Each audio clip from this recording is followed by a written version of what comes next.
Alright, what else we got? Camshaft. Redshift. Evo. This is supposed to be brand new in the box. Oh. So it's a 576V. So it's 576 lift with relatively mid-range duration on it. I think it's like 248, 252, something like that on both lobes.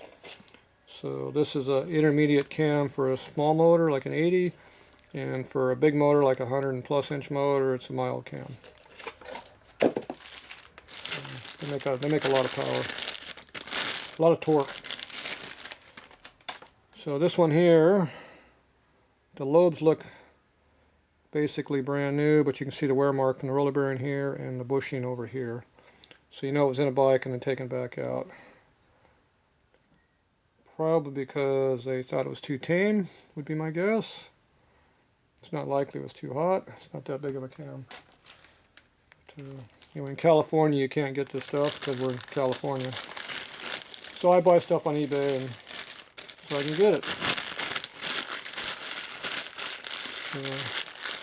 These make for really good cams for your old Evo motors. Damn, I call it Evo old. That's not old. It's new shit. Shovelers aren't even old. Alright. Good cam. Not quite what was advertised, but I'm still happy. Alright, next item.